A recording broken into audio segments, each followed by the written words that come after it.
Bismillahi masya Allah, la yasrifu su'a illallah. Bismillahi masya Allah, ma kana min ni'matin fa min Allah. Bismillahi masya Allah, la hawla wa la quwwata illa billahil aliyyil azim. Amma ba'd. Dewan Hakim yang arif dan bijaksana, hadirin sebangsa dan setanah air yang kami banggakan. Seorang pujangga Mesir, Sir Mustafa Al-Ghayani, mengatakan bahwa inna fi yadi syubbani amral ummati wa fi aqdamiha hayataha. Sesungguhnya pada tangan-tangan pemudalah urusan umat, dan pada kaki-kaki merekalah kehidupan umat. Ungkapan tersebut, hadirin, mengisyaratkan kepada kita bahwasanya masa muda merupakan masa yang penuh dengan harapan, penuh dengan cita-cita, dan penuh dengan romantika kehidupan yang sangat indah. Namun sayang, hadirin, jika kita melihat kondisi di bumi pertiwi yang sangat kita cintai ini, setelah 79 tahun kita merdeka, ternyata kita masih dijajah bukan secara fisik, tetapi nilai-nilai keluhuran budaya, agama, adat, dan karakter pemuda kita yang terjajah. Di samping itu, sebagaimana survei Badan Narkotika Nasional tahun 2024 menyebutkan, tercatat sebanyak 1,73% atau sekitar 3,3 juta jiwa penduduk Indonesia terhasil sebagai pengguna narkoba, dan mayoritasnya adalah generasi muda. Itu semua terjadi, hadirin, dikarenakan lemahnya keimanan dan ketakwaan yang melanda anak bangsa. Yang menjadi pertanyaannya, bagaimana cara kita meningkatkan keimanan dan ketakwaan kita kepada Allah? Salah satu caranya, hadirin, dengan membaca Al-Quran dengan baik dan benar. Lantas, bagaimana jika di dada kita tidak terdapat Al-Quran? Oleh sebab itu, hadirin, dalam rangka menjadikan Al-Quran sebagai petunjuk dan pedoman hidup bagi manusia, maka pada kesempatan kali ini izinkan kami menyampaikan sebuah syarahan Al-Quran dengan judul Peran Al-Quran dalam membangun karakter masa depan bangsa dan negara, dengan landasan Al-Quran Surat Yunus ayat 57.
وشفاء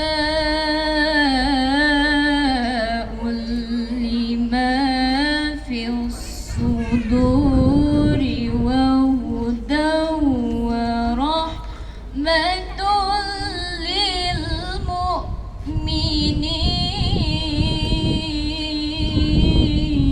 Aku berlindung kepada Allah dari godaan setan yang terkutuk dengan menyebut nama Allah yang Maha Pengasih, Maha Penyayang. Hai manusia, sesungguhnya telah datang kepadamu pelajaran dari Tuhanmu dan penyembuh bagi penyakit-penyakit yang berada dalam dada, dan petunjuk serta rahmat bagi orang-orang yang beriman. Hadirin, dalam ayat tersebut di dalam ilmu balaghah merupakan kalamun khabari au ingkari yang menginformasikan sekaligus menegaskan kepada kita bahwasanya telah datang Al-Quran yang akan memberikan petunjuk kepada manusia serta mengangkat manusia dari kegelapan. Yang menjadi pertanyaannya, apa fungsi diturunkannya Al-Quran? Imam Ali As-Sabuni di dalam kitabnya Safatut Tafasir menjelaskan bahwa ada 4 fungsi diturunkannya Al-Quran. Yang pertama, mau'izatum min rabbikum. Al-Quran merupakan pelajaran dari Tuhan yang Maha Pengajar. Berkenaan dengan hal tersebut, Imam Al-Ghazali mengatakan bahwa seluruh cabang ilmu pengetahuan, baik yang diketahui maupun yang tidak diketahui, semuanya bersumber dari Al-Quran. Bukankah Al-Quran dengan menggunakan bahasa Arab sehingga lahirlah ilmu tata bahasa yang kemudian kita kenal dengan ilmu nahu dan saraf? Bukankah Al-Quran dengan bahasa yang begitu indah, retoris, puitis, dan argumentatis sehingga lahirlah ilmu retorika dan sastra yang kemudian kita kenal dengan ilmu balaghah dan mantik? Bukankah kita diperintahkan untuk membaca Al-Quran dengan baik dan benar sehingga lahirlah ilmu qiraat yang kemudian kita kenal dengan ilmu tajwid? Dengan demikian hadirin, seluruh ilmu pengetahuan bersumber dari Al-Quran. Yang kedua, syifa'ul lima fis sudur au yashfi ma fiha minasyarki wasyakki wal jahli. Al-Quran berfungsi sebagai obat penyakit batin seperti syirik, ragu, dan bodoh. Yang ketiga, rahmatul lil mu'minin, ay rahmatil lil ahlil iman. Al-Quran berfungsi sebagai rahmat bagi insan-insan yang beriman. Dan yang keempat, huda ay hidayatan minat dalal. Al-Quran berfungsi sebagai petunjuk bagi manusia dari kesesatan.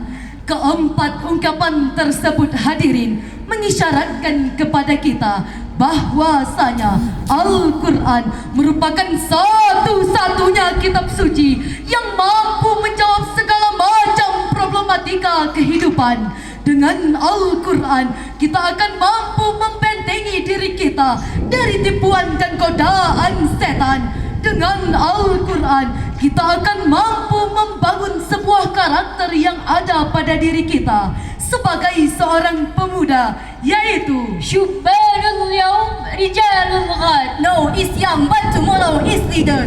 Pemuda di masa sekarang adalah pemimpin di masa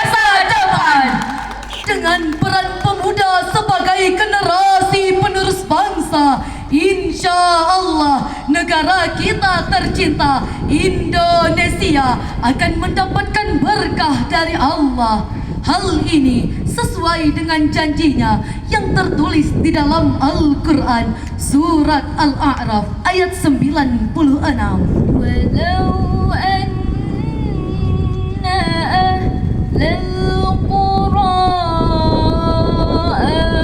amanu wattaqaw lafatahna alaihim barakat.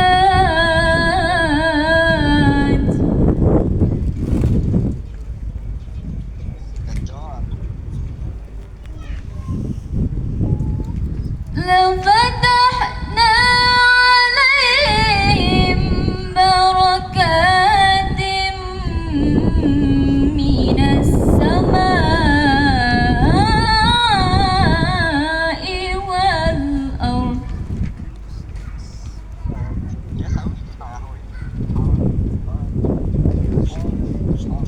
ولكن كذبوا فأخذناهم بما كانوا يكسبون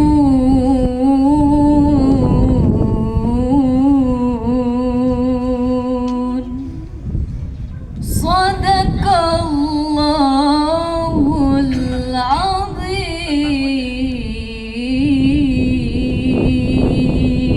Jikalau sekiranya penduduk negeri-negeri beriman dan bertakwa, pastilah kami akan melimpahkan kepada mereka berkah dari langit dan bumi.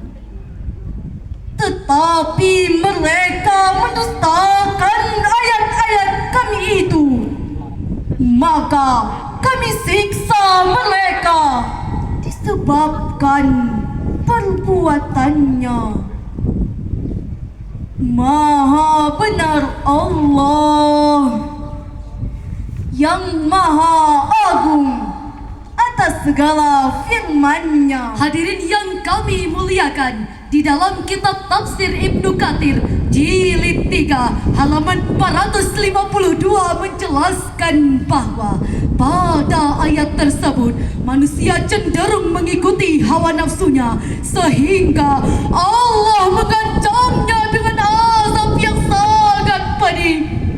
Kita bisa melihat kondisi di bumi pertiwi yang sangat kita cintai ini bukanlah berkadar rahmat yang kita dapatkan dari langit dan bumi, melainkan bencana yang datang silih berganti henti-hentinya melanda bangsa kita, mulai daripada longsor, banjir bandang, gempa, bahkan tsunami yang melanda tanah air kita. Mengapa hal ini terjadi, hadirin?